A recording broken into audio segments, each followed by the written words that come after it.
I appreciate you being here this morning. And what we're going to be focusing on today is not necessarily a particular aspect of church streaming, the platform, but of streaming in general, and helping folks to understand how to best compose shots when you're shooting a service, when you're putting it out there in video, what the audience sees through the video is much different than what the eye sees in person. And so you have to approach it differently. You have to approach how you're going to convey the action or what's going on there in the sanctuary or wherever it happens to be.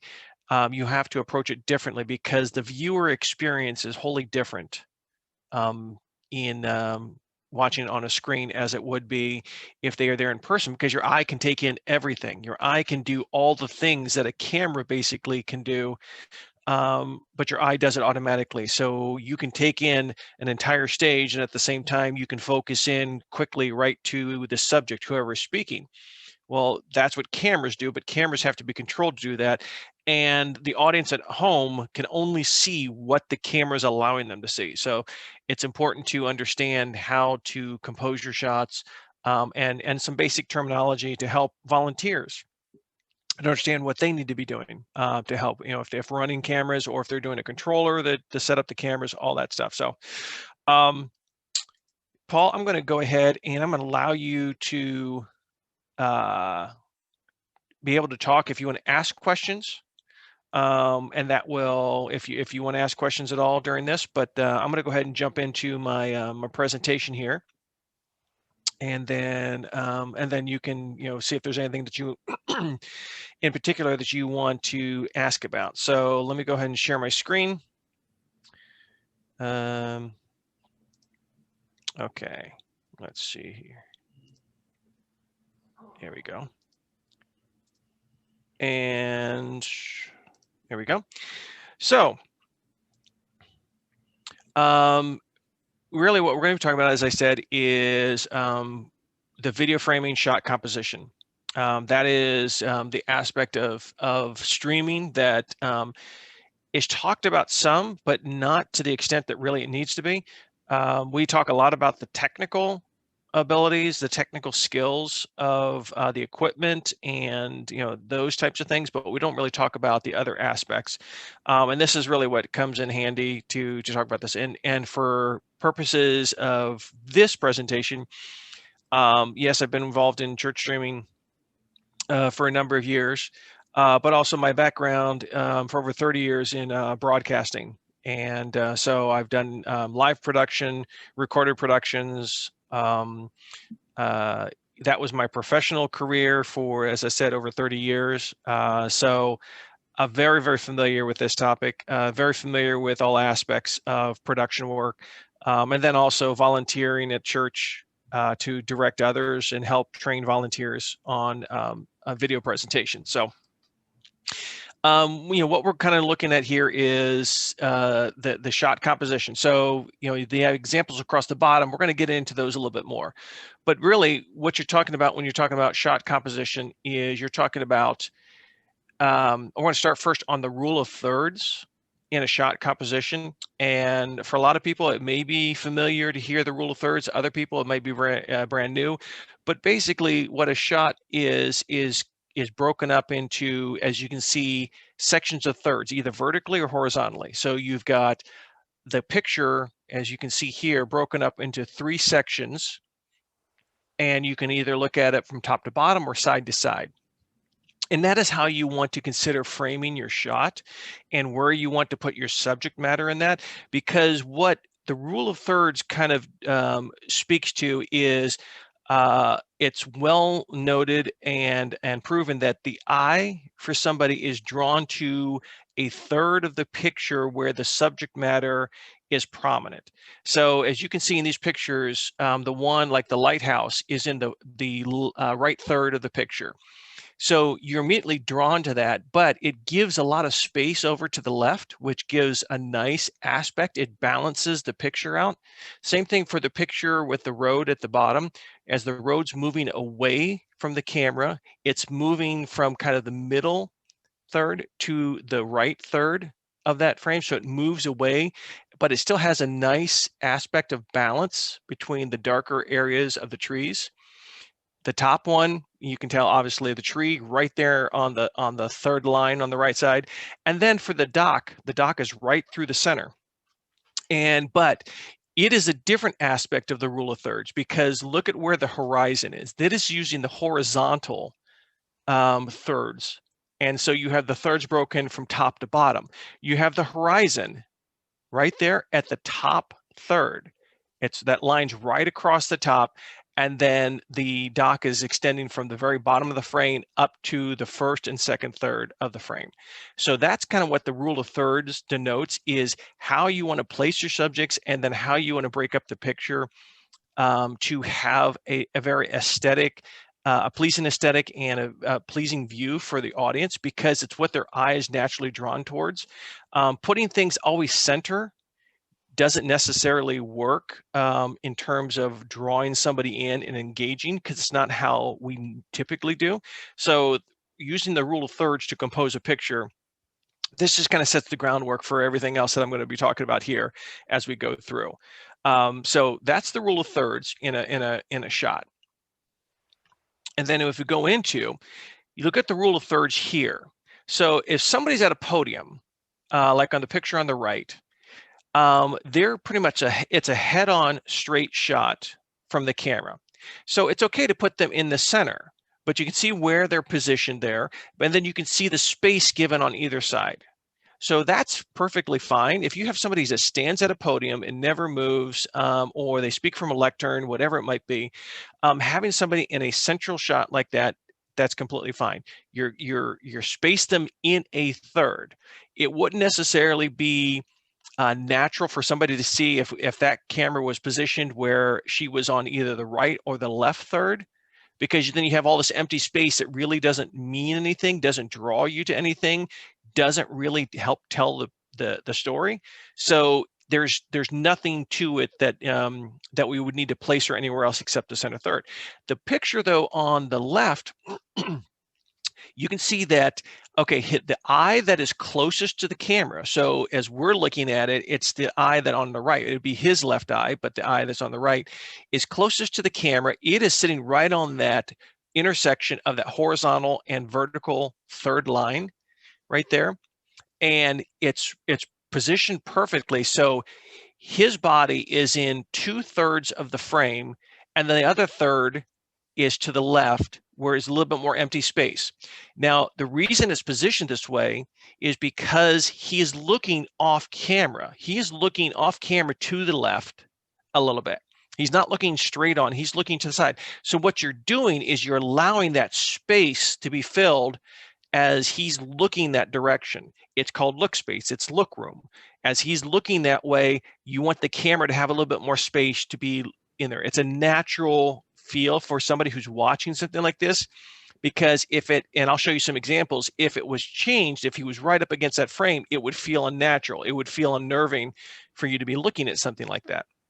So he is positioned well. This is typically more of like an interview type subject, or if you're recording something and somebody's not talking directly to the camera, but they're looking off camera a little bit, having them off to one side of the other in a third of the frame, again, depending on which way they're looking, is the right framing for that. So I'm going to go into the next way. So now I'm going to go into the types of camera shots that you can have. And now that we've talked about the rule of thirds, and you hopefully have a good understanding of what the rule of thirds are and how that works, you have camera shots. And this is just a quick look here on the right-hand side of the types of camera shots, but I'm going to go into them a little bit further, because the camera shots are something that you can help your volunteers understand some terminology, but also help them understand what you're looking for. If you're consistent in how you convey the types of shots that you want, it's going to make it much easier to train them. And that way, from volunteer to volunteer to volunteer, you're going to have a consistency in how they're doing your presentations. So as we talk of type of camera shots, there are really the 4 main ones that are going to be used a lot in a church setting. So you got, having on the top left, you've got a medium to a medium wide shot. And that's when a subject in it. Now, medium wide with a landscape, it has a wholly different connotation. But we're talking about a church service or something with a speaker or singers or something like that. So this would apply here when you have subject matters in it, as opposed to something where you have landscape. That's, again, it goes into a whole different realm when you talk about medium and wide shots. So the top left is a medium to medium wide. And that's usually then you're talking about your knees up to above your head.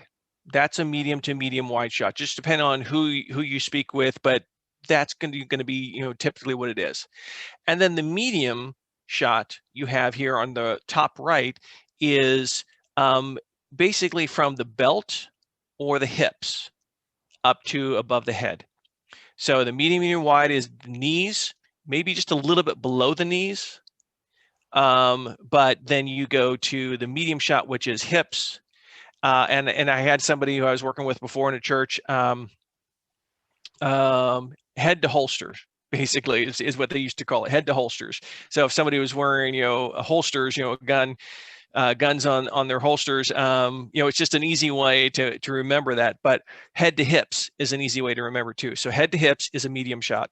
And that's probably between the medium to medium wide shot. If you were going to have a person who moves a lot, and when I say a person moves a lot, so if you have a pastor or a speaker or somebody who likes to walk, who likes to move when they're speaking, doesn't stand still, and you have to keep moving the camera, the medium to medium wide or the medium shot is what you really want to kind of stick with, because it gives you some space for movement.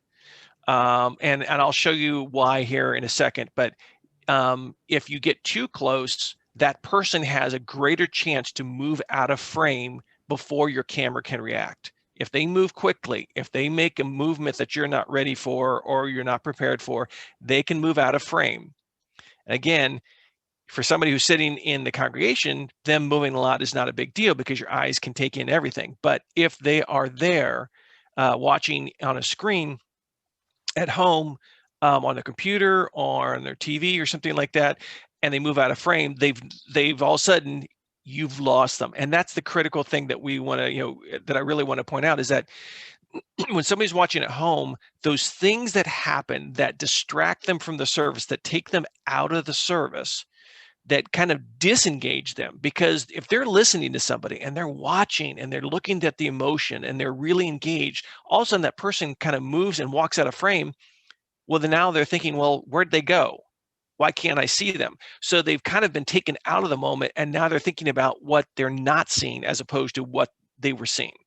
So that's just kind of a preface for what I said is the top 2 are the ones that you want to really kind of stick with if you're looking at somebody who moves a lot within your service. The bottom left, the close-up shot. That is a perfectly good shot, and that's a great shot to be using if somebody is speaking. If you've got multiple cameras, I would say it'd be great to be able to switch between maybe the medium shot to the close-up shot, be able to change between the two. I think that works really, really well. It kind of gives you a little bit of change. You can even go from the medium wide to close-up. I think that's enough of they're close enough in terms of it's not jarring. You're not going real wide to going real tight. That's something you want to stay away from, because if you went from the top left to the bottom right, the extreme close-up, and I don't recommend the extreme close-up because I think that to people is a little bit too much. It's like, if you're watching on your screen and you see that pop up on your screen, you're all of a sudden you're going to, whoa, you back up because this person's not like right in your space. Even though it's through a screen, it feels unnerving. So you want to think about what that viewer experience is on the other side, how they're watching.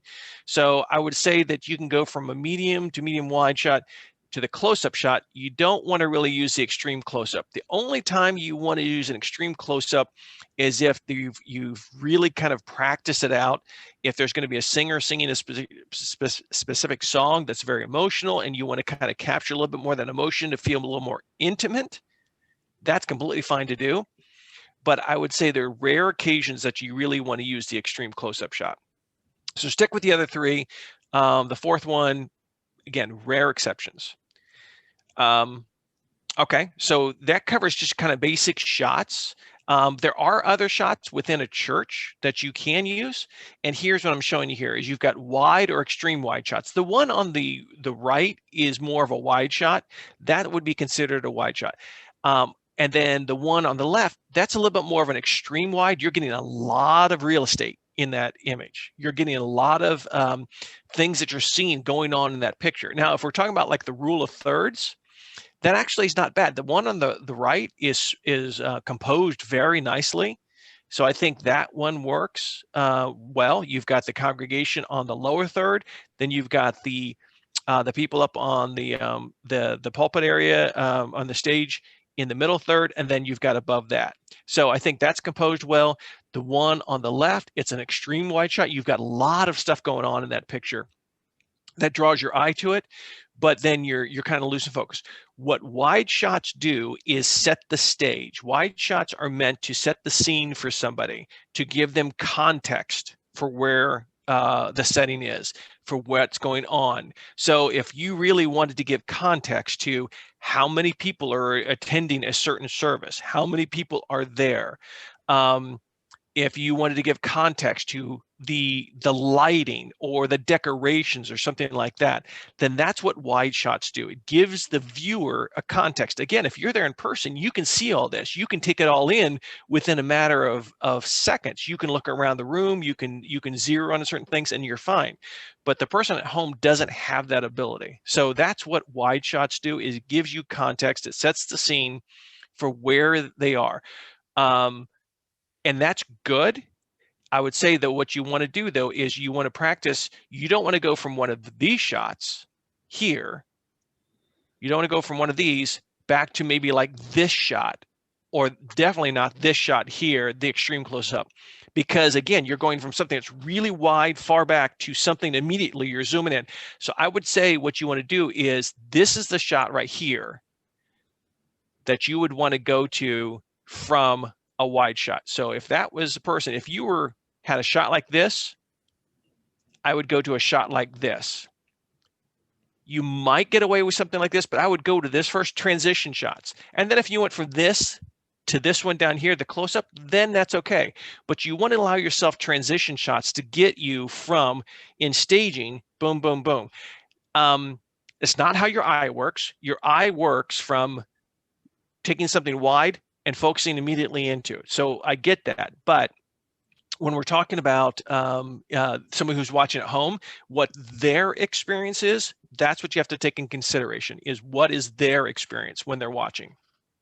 So those are the wide, extreme wide shots. Again, in landscaping, it means something different, but it can take in a lot of other things. But I think, for church services, that's what I'm trying to get to. Okay. Actually, I'm going to go into headroom, but before I go on, Paul, did you have any questions about what I've talked about so far? No, everything is going very well. I'm really appreciating the way you're presenting this. Oh, no, my pleasure. My pleasure. Please jump in if there's something that needs a little bit more explanation, or if I've, maybe presented it in a confusing way. Here's headroom. Now, headroom specifically talks about where the person is positioned in the frame related to the top of the frame. So as you can see here on my Zoom, and it's really tough to tell because what I'm seeing on my camera itself may not be what you're seeing, but I can't tell specifically where my head is on the Zoom. Now, I think if my head was like here, and I think my head is cut off at the top of the frame. That might be right, Paul? Is my head cut off? It's cut off. Yeah. Right. So that's unnatural. That's, I'm not, your head is not supposed to be cut off. People are used to seeing the whole thing. So that's kind of what we're talking about with headroom. Headroom is that natural space that you want right about there that gives you enough space between the top of the frame so it doesn't seem like your head is hitting the top of the picture. When you see portraits, you don't see somebody whose head is like cut off or right at the top. You see just a little bit of space. Now, if there's too much space, that feels unnatural because I feel small. And that's the other thing that you want to be cognizant of is how are you portraying your subjects within the video? If you are shooting them in a way where, again, it's too close, or if you're shooting them where they're like down in the very bottom of the frame and there's a lot of space up here, they appear smaller than they are. They appear, it denotes something that is almost like, I don't know how to necessarily kind of convey it the best, but it's not the most flattering way to frame somebody. And then you can see in the example here in the presentation. So too little headroom on the left, his head is cut off at the top. And his face is put up in that upper third. It's not what you want. On the one in the center, though, you see too much headroom. So it makes him look even smaller because, it's like, well, is he short? Or is this just the way the camera is or whatever else? It's too much headroom. There's more space at the top that you need.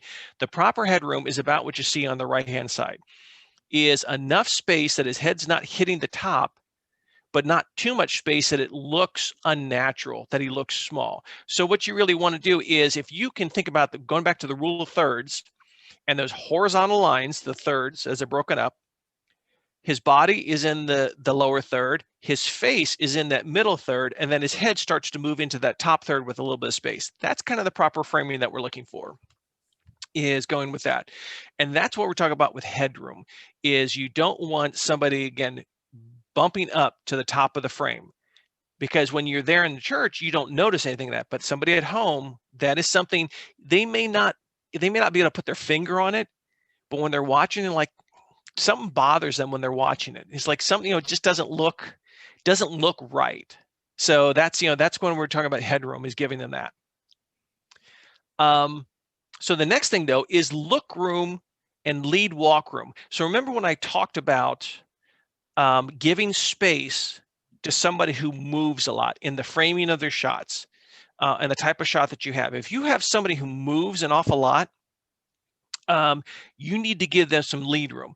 And in here, just like I've talked about headroom, where their head is bumping up against the top of the frame, here, this looks unnatural. This person is looking left, our left, and they're looking right into the edge of the frame. So there's no space for that to account for that look. All the space is behind, and yet that's not where the action is. That's not that's not anything going on there. So your eye is drawn to all that empty space and to the back of his head, and that's not natural. What you want is, we are people who like that forward-looking anticipation kind of looking. So when you have somebody who's framed right up against the look space, it feels unnatural. And the same thing for somebody who's walking. You have all that space behind him as he's walking to the left, and so he looks like he's going to walk right into the frame. We don't want that because there's no room for movement. It's the same in video, it's same in still pictures. It doesn't look natural. So you want to give some space. So when you have a pastor who likes to move a lot, that's what I was talking about, is if you have a very tight shot, and as soon as they turn and walk, they're going to go walk into the frame of their shot. They're going to walk into the frame of their shot. And then they may walk out of the frame. And so they're going to be bumping up against that constantly. So you give them a little bit more breathing room on either side. So as they turn to walk, they have a little space to move before you have to react to move the camera. Or you can leave your shot on a much wider shot. And if they only walk maybe 2 feet to either side of the lectern, then you can frame your shot to account for that, so that you just lock the shot down on that type of angle with that extra space on either side, and then they walk in between there. Now, you don't want it to be so that they walk right up to the edge of the frame, And some pastors are very, very good about knowing where their space is, and some of them are kind of like they'll go even further, and then you have to account for that. But you want to give them the space to move. So in here, this next example, this shows you what the walk room looks like. He's walking to the left. You want to give him space to move into that area. So you want to position him on the right third so that he's walking left. So the majority of the space is on the 2/3, the left 2/3, the center and then left, and then the subject is in the right.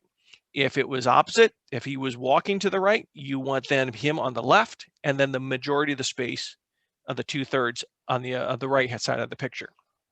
The look room, the same thing. We talked about that a little bit in a shot that you saw earlier, where the person was sitting there and he was not looking directly into the camera. He was looking off to the left. Same thing with this one. Because he's looking off to the left, kind of looking at this one, the one from before, see how he's looking off to the left, but he's looking right into the frame. It doesn't seem natural because there's no space here. Well, this one, same thing. He's looking off to the left, but he's got lots of space to look. So that feels more natural. It feels more comfortable as a viewer to be able to see it this way. And then he's got proper headroom. You can see right here, he's not cut off at the top. He's got a nice little space, but not too much space. And his framing is nice. So he's got right here across the chest, look room, and then his eyes are pointed to the left. The other point in this picture, which is really nice to kind of point out, is that the background is not too distracting. It's not too bright. It's not too busy. Other things. So he stands out. He becomes definitely the focal point of this framing as opposed to anything else. So that gives you an idea of what the walk room, lead room is for your video composition, and as well as what the look room is.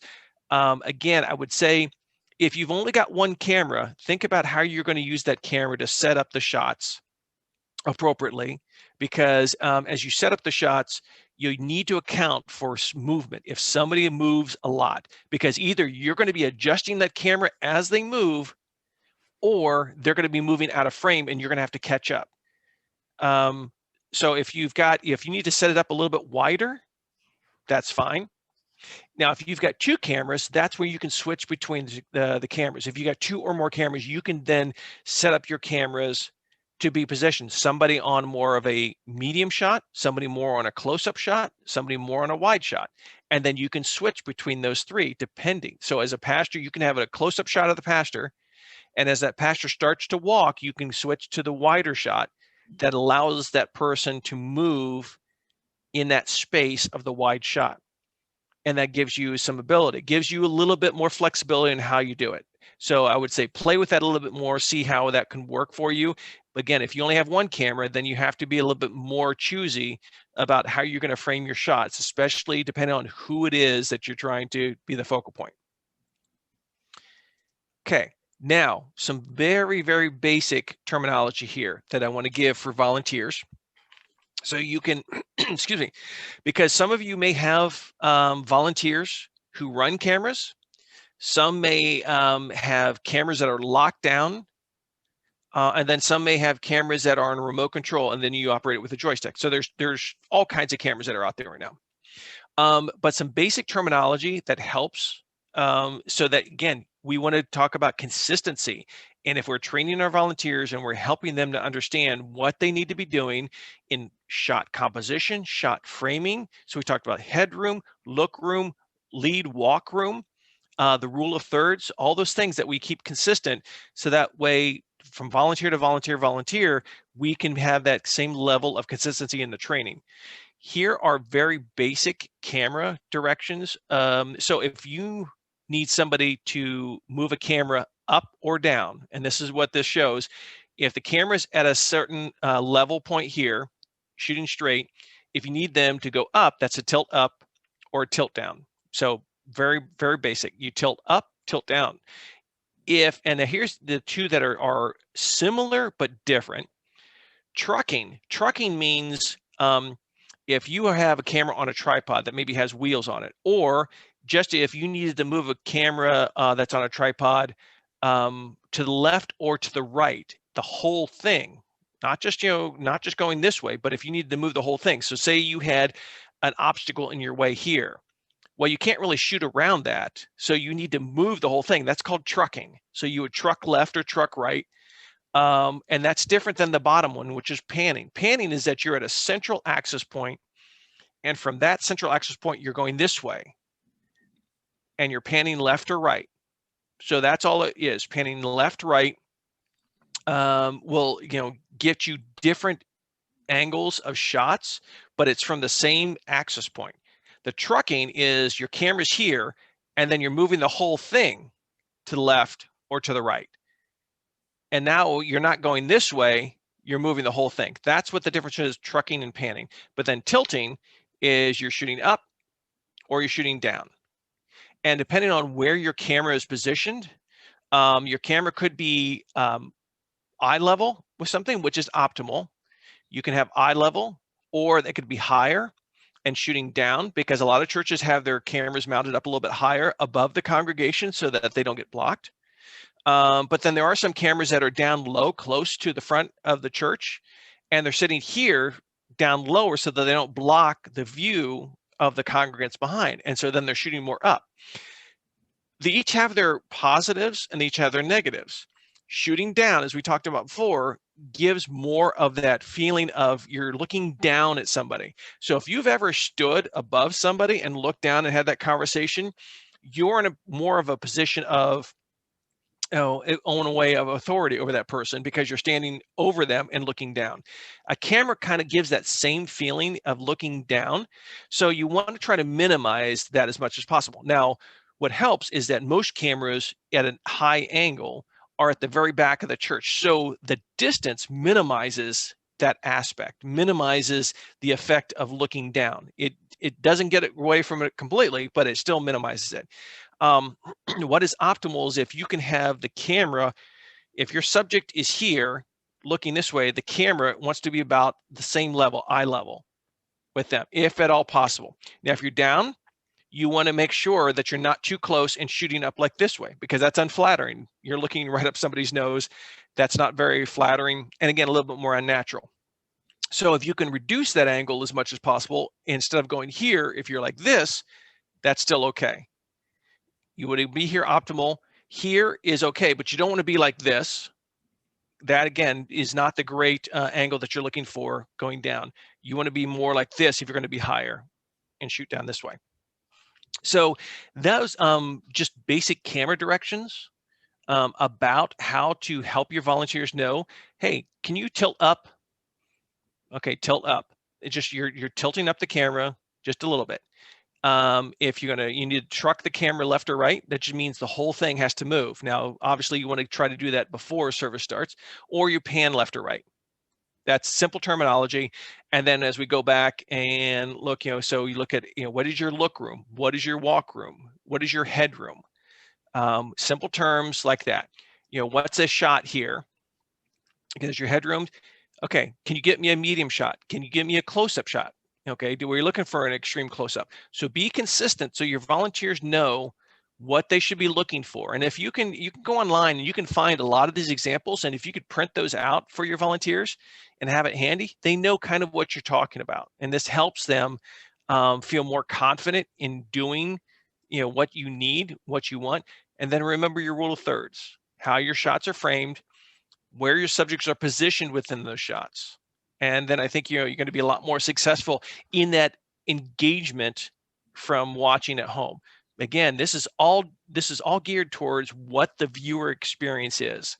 And that viewer experience at home, to feel that sense of engagement, to feel that sense of connection with the church service, is really critical. And the video component of that is you don't want to do anything that's going to distract or take them out of that moment. Because as soon as you've done that, you've lost it. They've stopped worshiping and they've become aware of, hey, that doesn't look right. Hey, I can't see this. Hey, I can't see that person. Those are the types of things that takes them out of worship, and they start thinking about the technical things that are going on, as opposed to thinking about what they should be doing if they're in a prayer or anything else. So, in our future webinars, I'm going to be talking about lighting. I'm going to be talking about sound and other things, because those are also very key components to a good stream. But this one, I just wanted to touch on the video shot composition, the framing, just to help give some basics that you can start with, you can work with, you can play with your volunteers, and help maybe make the presentation better. So, hopefully that was helpful. Paul, do you have any questions at all? Well, not question per se, excuse me. But as far as the grid for the thirds, Mm-hmm. most every camera that I've ever seen has the ability to put those thirds up on the monitor where you can actually use that as the shot is being made. Yes, you're And absolutely that's right. even true. And that's even true with smartphones nowadays. Mm-hmm. Yes, they will put a grid up there. You have the option a lot of times to superimpose a grid on there, which a lot of people almost feel like it's too distracting to see that, but you really, it's a great tool to have. After a while, as people become more used to understanding framing and composition, then they can take the grid off. But I agree with you that I think it's a worthwhile tool to include, to have it turned on your cameras or on the video monitors themselves. That way, if you're watching it back and you're doing a remote control of things, you can see how it's set up.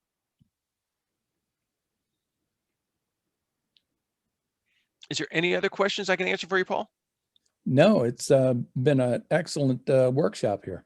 Well, thank you. Thank you. I appreciate it. And if there's anything that we can, answer for you, anything that we can do for you, I'm available always. And our support team is always available, and you can always contact them through the dashboard. If you found the link on the dashboard, you go in there, and it's a support link right there that gets you in contact with our support agents. So they're they work 7 days a week, not 24 hours a day, but they put in long days because they realize that not every church has the same services. So they do a good job of trying to keep our clients dialed in and helping them with any issues that they have.